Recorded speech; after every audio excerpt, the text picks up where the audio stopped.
3 jours. Et j'ai rêvé que j'étais dans un jardin.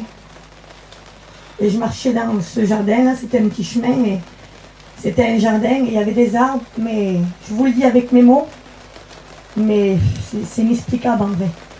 Les arbres sur les feuilles, c'était pas des feuilles, c'était comme des diamants, comme ça, comme des cristals verts. Les plantes, c'était même pas la peine d'en parler. Et moi, j'étais égarée sur ce chemin, là, puis je voyais tout, et puis j'étais émerveillée. Et puis quand je marche, et puis il y avait un petit ruisseau à côté, et il y avait une barque en bois. Et il y avait 3 personnes devant cette barque. Et puis ils me disent, viens avec nous dans la barque. Seigneur Jésus, quel privilège. Et ça se fait que je vais avec eux dans la barque, et je m'assis au fond, et eux 3, ils étaient devant moi, mais ils voyaient devant eux. Ça fait que je les voyais de dos. Et puis mes yeux se portent dans l'eau. Seigneur, c'était inexplicable, c'était inimaginable ce qu'il y avait dedans. J'ai vu un poisson passer, c'était rare. Ses bras, c'était comme, ses nageoires, c'était comme du voile transparent, ça l'avait plus de fait. Et puis le sable, c'était des milliards de perles, toutes des perles brillantes, Seigneur.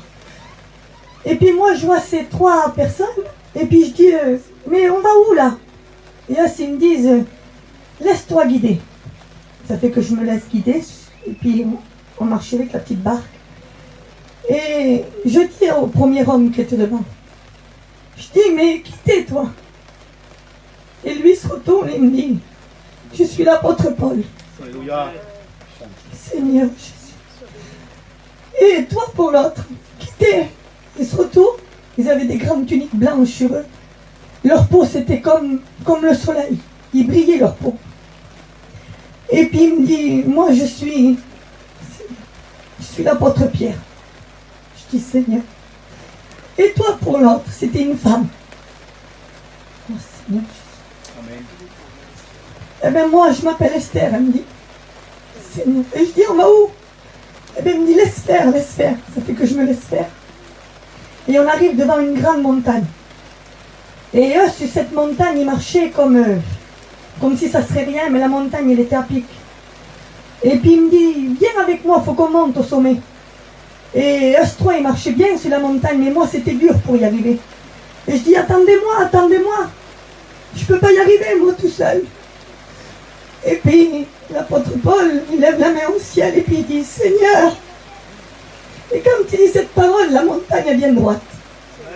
Ça fait que j'ai pu monter. Et il a fait ça 3 fois jusqu'à temps que j'arrive au sommet. Et quand on arrive au sommet, je voyais, Seigneur, je voyais tout ce jardin immense. Je voyais comme des petites gouttes qui tombaient du ciel. C'était comme des petites perles qui tombaient du ciel. C'était comme la rosée, mais c'était des perles qui tombaient. Et les petits oiseaux, ils chantaient, mais pas comme les petits oiseaux d'ici. Ils chantaient des mélodies. C'était des musiques qui chantaient. Et j'avais une paix sur moi dans ce lieu-là, Seigneur. Vous ne pouvez pas imaginer. Et au fond de ce jardin, au fond, ça faisait un grand temple blanc et tout couleur or le dessus. Et moi je dis, c'est quoi qu'il y a au fond? Et lui il me répond, c'est la nouvelle Jérusalem. Je dis, je veux aller là-bas, moi. Je dis, vous ne pouvez pas m'emmener là-bas? Il me dit, non, c'est pas encore temps. C'est pas encore le temps pour y aller. Mais je dis juste demain, je dis juste pouvoir commencer. Il me dit, non, même nous, on n'y a pas été encore. Et puis l'homme, il me dit, tu diras à eux qui sont là-bas qu'il y a beaucoup de travail à faire.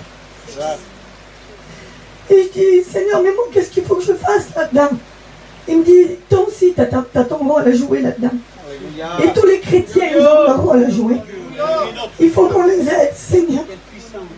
Et puis il me dit, et puis il me disait aussi, mais dis-leur qu'ils travaillent vite, parce qu'il reste peu de temps. Dis-leur qu'ils travaillent vite, il faisait que dire, dis-leur qu'ils travaillent vite. Et à ce moment, quand tout sera terminé, il disait, quand le travail sera terminé, on ira tous à la Nouvelle Jérusalem. On rentrera ensemble dans ce palais. Et Seigneur, moi je vous l'explique avec mes mots, mais si vous verrez ce lieu, Seigneur, mais moi j'ai vu une goutte d'eau, c'est une goutte d'eau dans l'océan que j'ai vu là. C'est infime. Mais si vous serez, ça vaut le coup de souffrir, moi je vous le dis. Ça vaut le coup vraiment de continuer parce que c'est vrai que c'est dur. Seigneur, c'est vrai que c'est dur. Mais vraiment, en sachant ce qui nous attend là-bas, ça vaut le coup, Seigneur, de vraiment lutter, ça vaut le coup. Parce que c'est un endroit que vous ne pouvez pas s'imaginer. Les plantes qu'il y avait, les couleurs, le poisson que j'ai vu, la couleur, je ne pourrais même pas vous le dire. Je ne sais même pas la couleur qu'il était. C'était extraordinaire.